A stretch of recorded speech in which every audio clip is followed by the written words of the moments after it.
ल गाइस मन्दिरको दर्शन भयो। अब हामी फर्किँदैछौँ घर होइन। आज बिहिबारको दिन।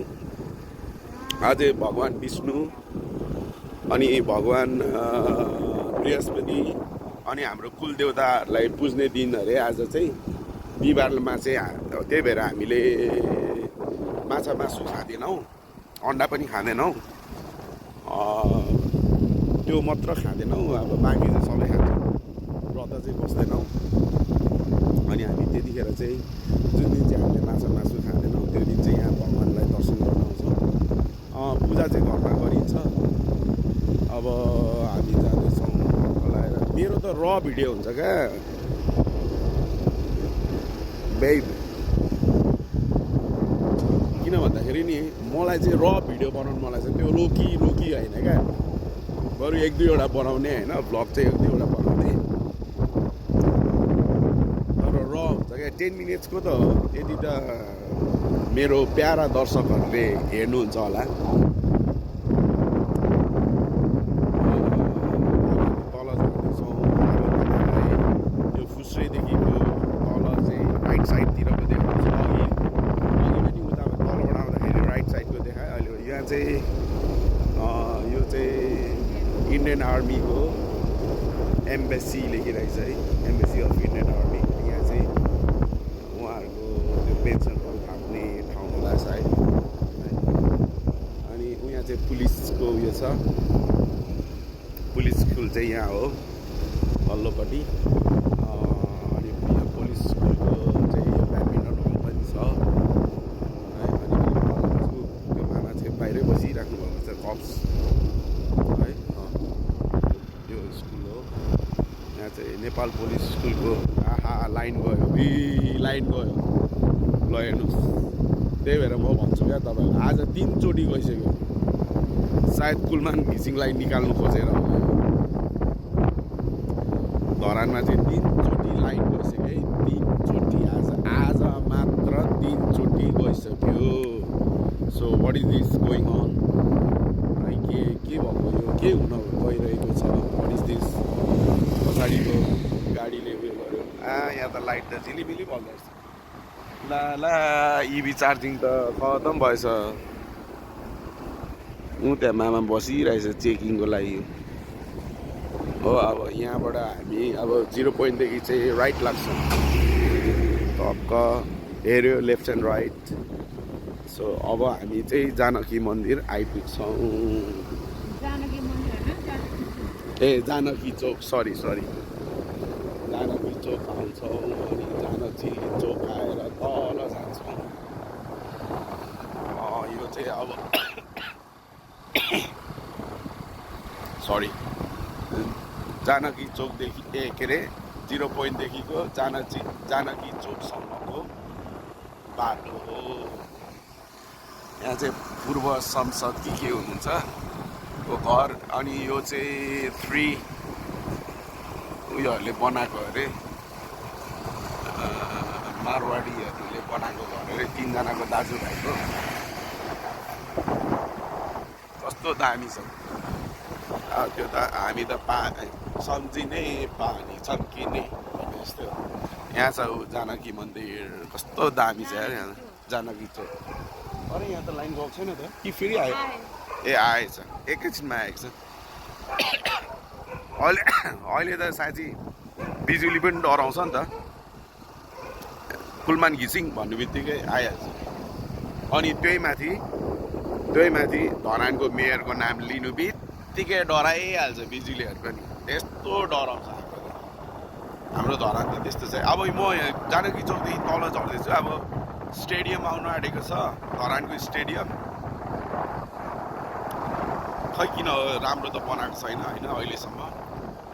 अरू इटरी कता पोखरा कतातिरको चाहिँ कस्तो दामी देखेको थियो। खै हाम्रो धरानको त के हो हाम्रो दाजुहरूले, भाइहरूले, साथीहरूले के गर्यो। जस्तोको त्यस्तै छ, खासै राम्रो पनि छैन। बार्नु चाहिँ बारेको छ, यस्तो गरेको छ।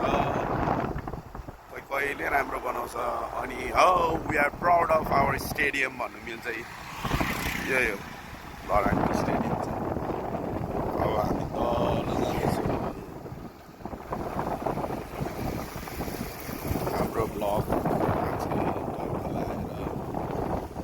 अनि यहाँ एक्सर्साइज गर्ने पनि बनाइदिएको छ पहिला त लाइट पनि थियो अहिले त लाइट पनि छैन यस्तो बेरियर्सहरू राखेको छ राम्रो त राम्रै हो तर कोही बेला चाहिँ एक्सिडेन्ट हुन्छ भनेर डर लाग्छ यो राउन्ड अबाउटबाट अनि यसरी जाने हो क्या हामी खास हो यसरी जानुपर्छ मेरो वाइफलाई मैले सिकाइसकेको छु मेरो वाइफ पनि इन्टरनेसनल ड्राइभर भइसकेको छ राइडर ड्राइभर वाट एभर भइसकेको छ अनि यो चाहिँ तल्लोपट्टिको साउथ गेट यो चाहिँ धरान स्टेडियमको अस्ति नै उयो भएको थियो धरान पनि के एक्सपो बिजनेस एक्सपो भएको थियो स्टिल यो चाहिँ साह्रै नराम्रो यार बिचरा हाम्रो मेयर साहबले चाहिँ त्यस्तो सफा बनाउनु खोज्छ है धरानलाई तर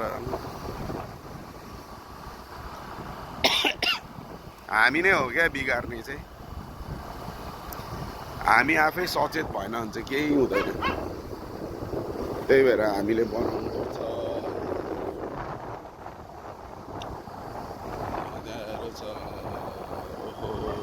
भाइहरू त हिपहप रहेछ सानो सानो नानीहरू पनि हिपहप क्या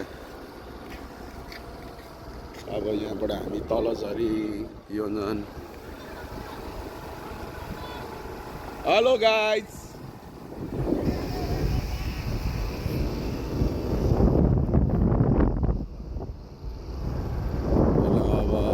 त्यो नानीहरूले बिग फ्यान अरे चिनेको चाहिँ छैन कि बिग फ्यान अरे पार्टी भइरहेको रहेछ त्यो घरमा चाहिँ घर देखाइदिन्थ्यो तर अब के आमा कस्तो देखाएको घर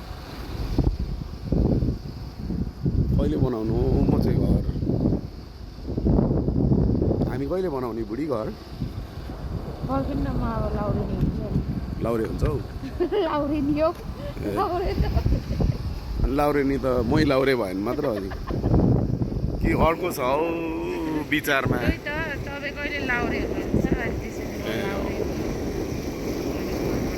ल अब हाम्रो घर नजिक आइमेन दिस इज हो सो लेफ्ट एन्ड राइट मेरो बुढीले हेऱ्यो अब हामी जान्छौँ फेरि straight it's clear the road is clear भनेपछि चाहिँ हामी जान्छौँ हात पनि चिसो भयो हात पनि दुख्यो आया